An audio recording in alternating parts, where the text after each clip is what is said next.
Hello, welcome to continentaL Update, where we update you on things you know and what you don't know around Africa and the world. Today we are going to talk about South Sudan. What was South Sudan called before? South Sudan was settled by many of its current ethnic groups during the 15th to 19th centuries. After the Sudan region was invaded in 1820 by Muhammad Ali of Egypt under the Ottoman Empire, the southern Sudan was plundered for slaves. By the end of the 19th century, the Sudan was under British and Egyptian Empire. Prior to 2011, the South Sudan was part of Sudan. Its neighbor to the north, South Sudan's population predominantly African cultures who tend to adhere to Christian or enemies, was long at odds with Sudan's largely Muslim and Arab northern government. South Sudan gained independence in 2011 after a referendum in which 8 people voted overwhelmingly to secede from Sudan. Independence was the culmination of a long armed struggle waged by South Sudanese starting in the mid-1950s. There are 2 phases of the armed struggle. Physical features of South Sudan. The South Sudan bounded on the north by Sudan with over 50 indigenous languages spoken. South Sudan is a multilingual country. English is the only official language of the country, which was introduced in the region during the colonial era. Dinka, Nuer, Bari, and Zande are some of the indigenous languages with the most spoken in the country. South Sudan's have a lot of staple foods. They like pancakes and porridge made from corn, sorghum, maize, and other grains. South Sudan was settled by many of its current ethnic groups during the 15th to 19th centuries.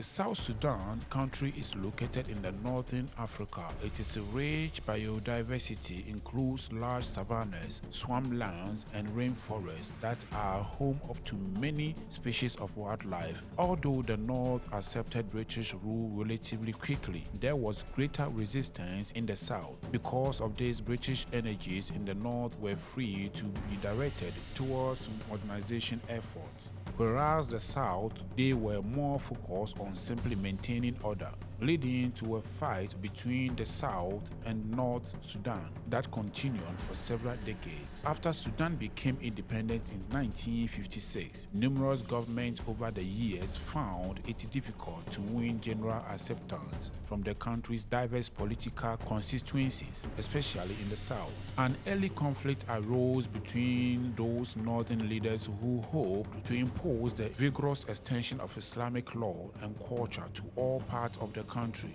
and those who opposed this policy. The latter group included the majority of southern Sudan's population, many of whom were already up in arms over the fears that the South would be marginalized by the northern-based government. Those fears led to a lengthy civil war from 1955 to 1972.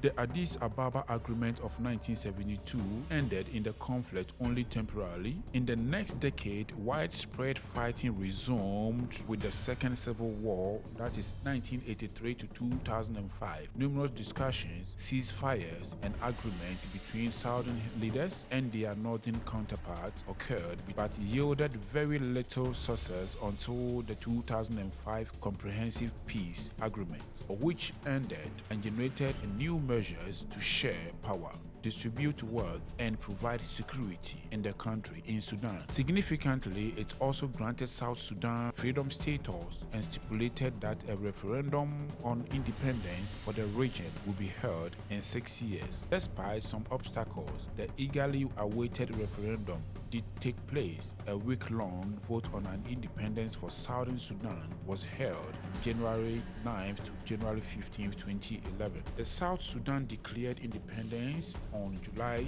9th, 2011.